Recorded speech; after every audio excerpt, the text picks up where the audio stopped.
यहाँ सभी औरतों को लाइफ जैकेट दी जाती है। इन लाइफ जैकेट्स को उनको युद्ध जोन से बाहर जाने तक पहनना होगा। इनकी रात बहुत ही बढ़िया निकलती है, लेकिन अगली सुबह जापानीज एयरफोर्स इस शिप को घेर लेती है और इस पर अटैक कर देती है। पूरी शिप पर हड़बड़ी मच जाती है। अटैक के कारण बहुत सारे बच्चे और औरतें मारी जाती हैं। उनमें से कुछ महिलाएं शिप से कूदकर लाइफ जैकेट के सहारे किनारे तक जाने की कोशिश करती हैं, लेकिन कुछ महिलाएं जिनके पास लाइफ जैकेट नहीं होता वो भी पानी में कूद जाती हैं। जिसके बाद हम रोजमेरी को देखते हैं, जो अपने हस्बैंड से बिछड़कर इस समुद्र के अंदर फंस गई है। उसके साथ हम ऑस्ट्रेलियन नर्स सुजैन और एक अमेरिकन लेडी एड्रिन को भी देखते हैं। ये तीनों महिलाएं लाइफ जैकेट की हेल्प से पूरा दिन तैरकर शिप से काफी दूर चली जाती हैं और एक जापानीज आइलैंड सुमात्रा पर पहुंच जाती हैं। यहाँ वो कीचड़ वाले जंगल को पार करते हुए एक खुली जगह पर आ जाते हैं। ये तीनों पानी में तैरकर और इस जंगल को पार करके काफी थक चुके थे, इसीलिए ये तीनों आराम करने लगती हैं। तीनों एक दूसरे को जानने के लिए और मोटिवेट करने के लिए आपस में बातें करती हैं। आराम करने के बाद तीनों आगे बढ़ते हुए एक रास्ते पर पहुंच जाती है, जहाँ पर उनको जापानीज सैनिकों का ग्रुप साइकिल से उनकी तरफ आता हुआ दिखाई देता है। फिर उनके सामने एक गाड़ी रुकती है, जिसमें से एक आदमी निकलता है जिसका नाम कर्नल टनाका होता है। कर्नल उन्हें पास के गांव तक लिफ्ट देने के लिए अपनी कार में बैठाता है। रास्ते में एड्रियन कर्नल को कहती है कि तुम लोगों ने औरतों और बच्चों से भरे हुए शिप पर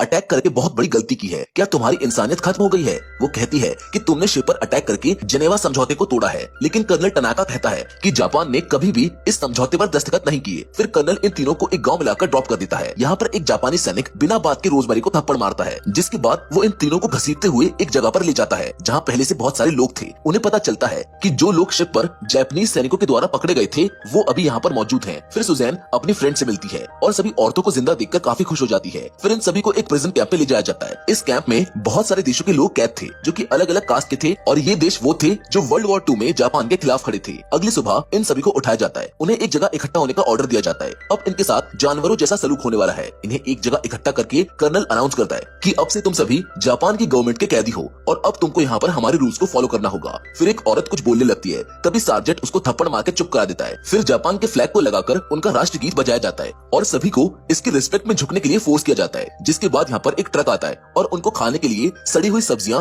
और कच्चा मांस दिया जाता है और इनको मजबूरी में कच्ची मांस और सब्जी को पकाकर खाना पड़ता है। इस कैंप में अलग अलग देशों की लगभग 400 से भी ज्यादा महिलाएं हैं। ये औरतें खाते हुए बात करती हैं कि चाहे कितने भी बुरे हालात क्यों न हो जाए, हम सभी को एक साथ मिलकर उनका सामना करना होगा। यहाँ पर एक जूइश लेडी भी होती है जिसका नाम वस्टैक है। वो एक डॉक्टर है। ब्रेकफास्ट करने के बाद जापानी सैनिक इन सभी महिलाओं से पूरे दिन बहुत ज्यादा काम करवाते हैं और इनको खेतीबाड़ी करने के लिए ले जाते हैं। इनको जरा सा भी आराम करने की आजादी नहीं थी। जिसके बाद इन महिलाओं को पास की एक झील से पानी लाना होता था, जिसको जापानी सैनिक नहाने के लिए इस्तेमाल किया करते थे। ये सैनिक महिलाओं के सामने इतनी बेशर्मी दिखाते थे कि वो उनके सामने ही नंगे हो जाते थे, जिससे इन महिलाओं को बहुत ही बुरा फील होता था। यहाँ पर एक औरत रोजमेरी को बताती है कि इस आइलैंड के दूसरी तरफ एक और कैंप है जिसमें मर्दों को रखा गया है। रोजमेरी ये सुनकर खुश हो जाती है। वो सोचती है कि शायद उसका हस्बैंड उसी कैंप में होगा। कुछ समय बाद इस कैंप में मलेरिया की बीमारी फैल जाती है, जिससे यहाँ पर बहुत सारी औरतें मारी जाती हैं। कुछ औरतें रिश्वत के तौर पर अपने गहने जापानी सैनिकों को देकर उनसे दवाई ले लेती हैं। इन सभी के साथ मिसेस रॉबर्ट नाम की एक बूढ़ी औरत भी है, जो इस कैंप में बहुत समय से रह रही थी।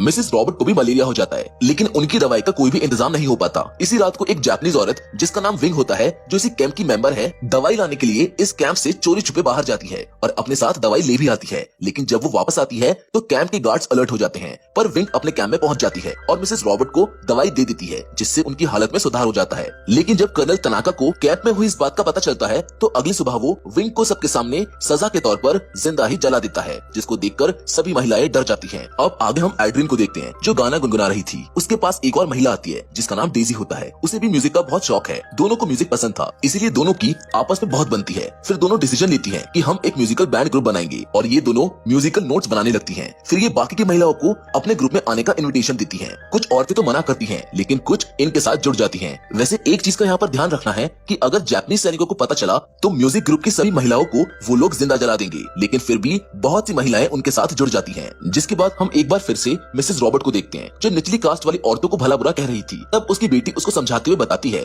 कि विंग निचली कास्ट की थी, जिसने तुम्हारे लिए दवाई लाने का रिस्क लिया और पकड़े जाने पर उसको जिंदा जला दिया गया। ये सब सुनकर मिसेस रॉबर्ट बहुत ही उदास होती है और विंग का शुक्रिया अदा करती है। अब एड्रिन ने जो म्यूजिक ग्रुप बनाया था वो अपनी रिहर्सल स्टार्ट कर देता है, लेकिन तभी वहाँ पर जापानीज सैनिक आ जाते हैं जो उनको ऐसा करने से रोकते हैं। लेकिन ये महिलाएं यहाँ पर हार नहीं मानती और उन सैनिकों से छुपते हुए छोटे छोटे ग्रुप में अपना म्यूजिक बनाने लगते हैं। कुछ दिनों की तैयारी के बाद ये अच्छा म्यूजिक बना लेती हैं। अब एक दिन यहाँ पर सार्जेंट इस कैंप में आता है और डेजी को एक लिस्ट पकड़ा देता है। उस लिस्ट को पकड़ने पर उनको पता चलता है कि इसमें सभी खूबसूरत महिलाओं और लड़कियों के नाम होते हैं। फिर इन लड़कियों को ट्रक में भरकर एक बंगले पर ले जाया जाता है जहाँ पर जापानीज आर्मी के ऑफिसर्स होते हैं। यहाँ पर इनके सामने एक ऑफिसर प्रपोजल देता है और कहता है कि तुम्हारे पास अच्छी जिंदगी जीने का एक मौका है, लेकिन तुम्हें जापानीज ऑफिसर की मिस्ट्रेस बनकर रहना होगा। मैं आपकी जानकारी के लिए बता दूं कि मिस्ट्रेस का मतलब नौकरानी या फिर रखैल होता है। इसका मतलब अगर ये महिलाएं इन ऑफिसर को खुश करती हैं तो इनको अच्छा खाना, अच्छे कपड़े और रहने के लिए अच्छा घर मिलेगा। कुछ महिलाएं तो इस प्रपोजल को एक्सेप्ट कर लेती हैं, लेकिन कुछ मना कर देती हैं क्योंकि उन्होंने किसी और को प्रॉमिस किया था।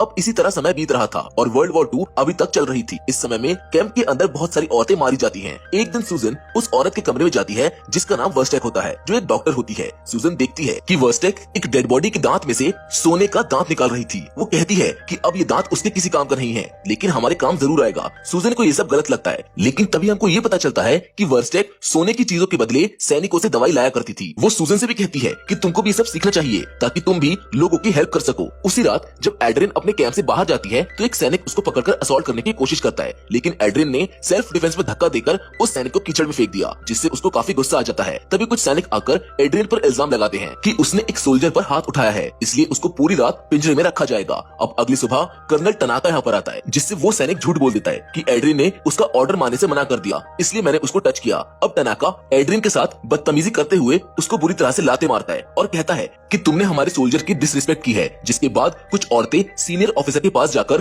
कर्नल टनाका की शिकायत करती हैं और एड्रिन की जान की भीख मांगते हुए कहती हैं कि इसमें उसकी कोई गलती नहीं है, सारी गलती कर्नल टनाका की है। लेकिन सीनियर ऑफिसर उसकी मदद करने से मना कर देता है। तभी औरतें कहती हैं कि हमने तुमको एक रहमदिल इंसान समझा था, लेकिन तुम भी टनाका की तरह ही बेशरम हो। ये बात सुनकर वो एड्रिन को छोड़ देता है। अब उसी रात कैंप में म्यूजिक ग्रुप का पहला शो होता है, लेकिन उनकी आवाज सुनकर सैनिक यहाँ पर आ जाते हैं जो उनको गाने से रोकने की कोशिश करते हैं। पर जब सैनिक उनकी आवाज सुनते हैं तो वो उनके गाने की मधुर आवाज से रुक जाते हैं। शो खत्म होने के बाद सभी सैनिक उनके लिए तालियां बजाते हैं। अगली सुबह इन सभी को इकट्ठा करके एक ऑफिसर बताता है कि इस युद्ध में जापान सबसे पावरफुल है, इसीलिए ऑस्ट्रेलिया भी उनके साथ हाथ मिलाने के लिए राजी हो गया है। तभी भीड़ में से सुजैन धीरे धीरे कुछ कहती है जिसे कर्नल टनाका सुन लेता है। वो सुजैन को बोलता है कि मेरे सामने आकर इसको फिर से दोहराओ, लेकिन वो ऐसा करने से मना कर देती है। इसलिए सजा के तौर पर उसको एक मैदान में जंजीरों से बांध दिया जाता है और चारों तरफ नुकीली लकड़ियां लगा दी जाती हैं। अगर सुजैन जरा सा भी हिलती है तो वो लकड़ियां उसके शरीर के आर पार हो जाएंगी। उसे यहाँ पर कड़ी धूप में कई घंटों तक रखा जाता है और पानी भी नहीं दिया जाता। 24 घंटे के बाद कर्नल वापस आता है। सुजैन अपनी जगह से टस से मस नहीं हुई थी, जिसकी हिम्मत को देखकर वो उसको छोड़ देता है। फिर रात को म्यूजिक शो होता है, जिससे इम्प्रेस होकर सैनिक उनको गिफ्ट के तौर पर 2 साबुन के टिकिया देते हैं। इनको यहाँ रहते हुए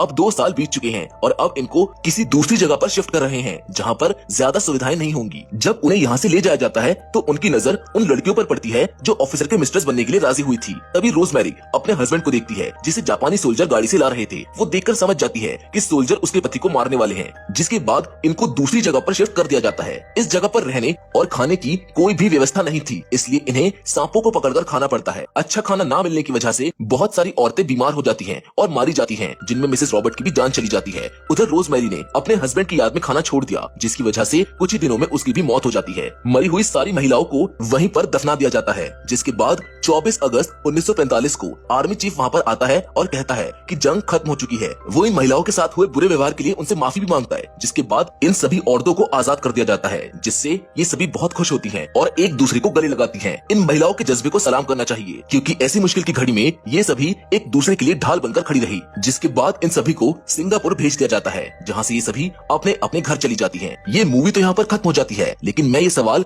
आपसे जरूर पूछना चाहूंगा कि क्या इंसान को किसी दूसरे इंसान के साथ इस तरह से व्यवहार करना चाहिए? कहाँ गई हमारी मानवता? या फिर हमने मानवता की हदों को पार कर दिया है? बढ़ते मॉडर्नाइजेशन और डेवलपमेंट में हम इंसानियत को भूल चुके हैं। इंसानियत का तो मतलब ही है प्रेम से रहना। वेल, आपकी इस पे क्या राय है?